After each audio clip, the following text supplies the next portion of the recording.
Today is the last day of the trial for a truck driver accused of killing a family of 5 on I-25 in Weld County. Jesus Pueblo's truck slammed into a stopped car at 70 miles an hour back in June 2022. Pueblo's lawyers say the trucking company supplied Pueblo with a faulty truck, and if anyone should be held responsible, it's the trucking company. Pueblo's charged with 5 counts of vehicular homicide. Right now, Thornton police are still looking for a truck that was involved in an auto pedestrian accident.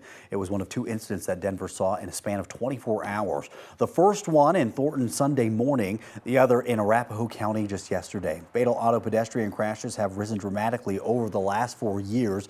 So far in 2024, they have accounted for nearly 1/4 of all traffic deaths. That led Colorado Department of Transportation Traffic Safety Manager Sam Cole to urge motorists and pedestrians alike to be more careful.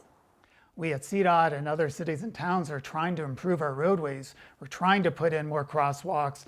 We're trying to put in better lighting. But until then, we just need both drivers to step up and be safe. And we also need pedestrians to be more aware. Thornton police are looking for a gray car with front end damage at this time.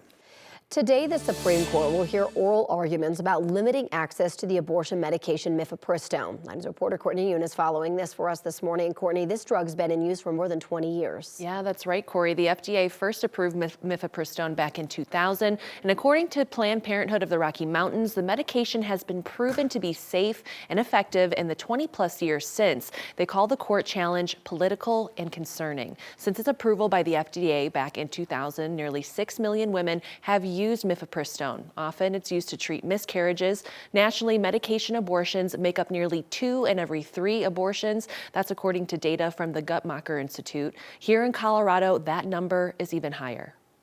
About 70% of patients receiving care at Planned Parenthood of the Rocky Mountains are doing so with medication abortion.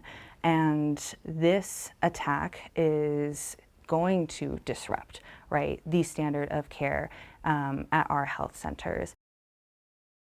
That's Claudia Perez with Planned Parenthood of the Rocky Mountains. She says if the Supreme Court takes action to ban or limit the drug's use, it will impact care in states even where abortion is legal. That includes Colorado, and that could lead to changes in abortion care here. If this decision comes out the way that we anticipate it will, our providers will be able to adjust to a misoprostol only care for abortion patients. But we don't know what that's going to look like for other providers. And we are worried to see what the impact is going to be.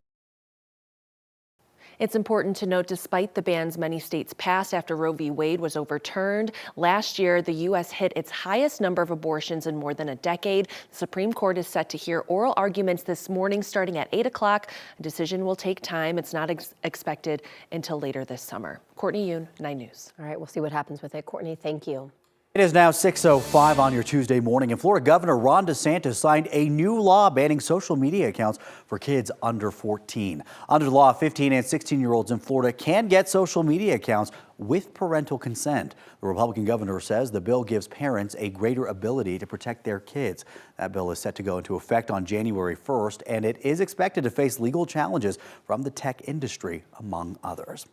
Well, you still have a chance to become a multi-millionaire. Last night's drawing saw no ticket that matched the winning numbers. The jackpot has now risen to an estimated $865 million. Since the last winner on January 1st, there have been 36 straight drawings without a big winner. These numbers just keep going around and around. That next Powerball drawing is tomorrow. Good luck, everybody. Remember your friends. Yes. Colorado schools can keep searching students for weapons without a warrant. This decision came just this week from the state Supreme Court.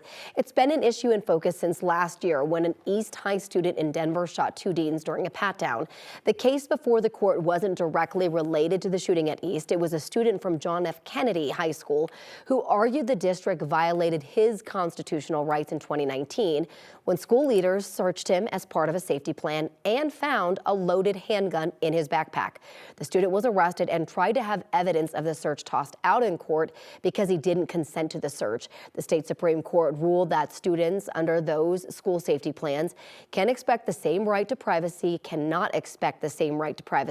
as someone walking down the street. The state Supreme Court noted prior cases have established students don't give up their constitutional constitutional rights of school, but those rights are applied differently in school. A credit union in Central Park is closing, saying it's worried about safety and security. Partner Colorado Credit Union's Quebec Street location is next door to the hotel that turned into a shelter where 2 people were killed earlier this month. Denver police say that they have nearly 500 911 calls to this location since November 1st of just last year. We reached out to the mayor's office about the credit union's closure. They say that the city established safety protocols, including additional security cameras, door alarms, and private security, and they say they will continue to make improvements. The credit union says they did not reach out to the city about their concerns before announcing the closure. And one thing you want to know about the weather today are the stats. Going for a high of 44 degrees. That compares to a normal high of 59 degrees. So much cooler than normal for this time of year. But take a look at this. 84 degrees from 1971. A little asterisk means 84 is the warmest March temperature ever recorded. The record low, 4 below from 1955.